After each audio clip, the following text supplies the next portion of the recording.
आइए दोस्तों, आज हम लोग जाने कि निर्देशांक ज्यामिति, जिसे अंग्रेजी में कोऑर्डिनेट ज्योमेट्री कहा जाता है, के प्रश्नों का हल कैसे करते हैं।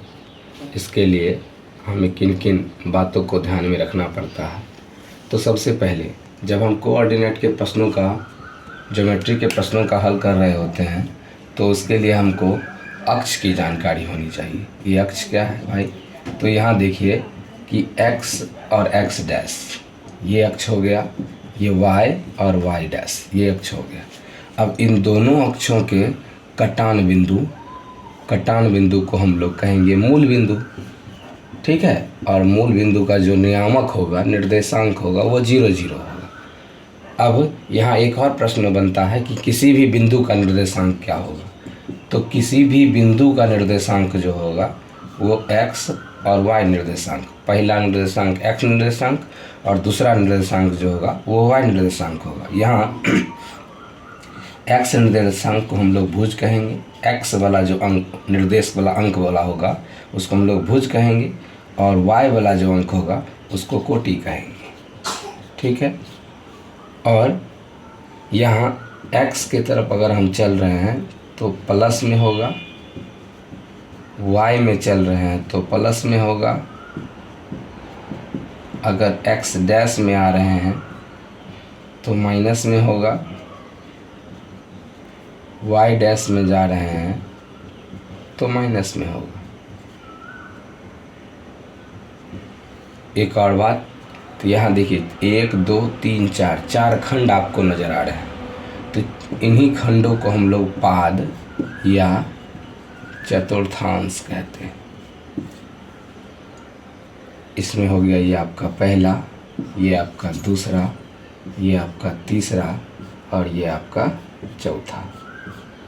तो इसमें अब पूछता प्रश्न कैसे है कि जो पहला चतुर्थांश में होगा उनके निर्देशांक क्या हो सकते हैं। तो सबसे पहले देखिए x नियामक पॉजिटिव है और y नियामक भी पॉजिटिव है, तो दोनों हो गया पॉजिटिव। इसका मतलब x और x जो होगा, x और y वाला नियामक जो होगा वो आपका पॉजिटिव होगा। अब ये दोनों पॉजिटिव होगा। अब यहाँ जाने कि यहाँ देखिए x नियामक निगेटिव है और y नियामक पॉजिटिव है, इसलिए दूसरा पाद में जो बिंदु होगा उसका नियामक माइनस और प्लस दोनों होगा।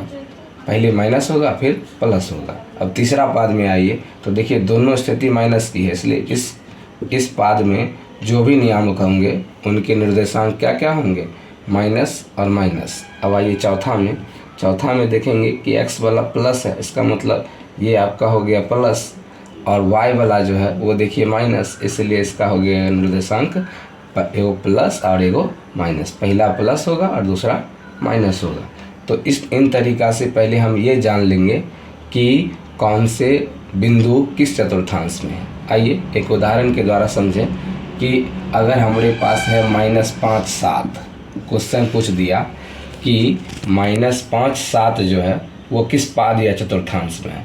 सबसे पहला देखिए कि 5 में क्या लगा हुआ है, ठीक है। 5 में क्या लगा हुआ है, माइनस, तो -5 है तो माइनस वाला कहाँ आएगा, x में आएगा दूसरा पाद में, ठीक है। और वो ये जो 7 है वो प्लस में है, वो कहाँ आएगा, वो भी दूसरा में ही जाएगा। तो अतः ये किस पाद में होगा, दूसरा पाद में होगा, द्वितीय पाद में होगा, अर्थात दूसरा पाद में होगा। अब कभी कभी ये पूछ देगा कि सर -5 और -3 किस पाद में होगा। तो अब ध्यान दीजिए, जिसका दोनों माइनस है और किसका दोनों माइनस आ रहा है आपको, ये आ रहा है आपका तीसरा पाद, इसलिए ये कहेंगे कि यह जो है वो तीसरे पाद में होगा।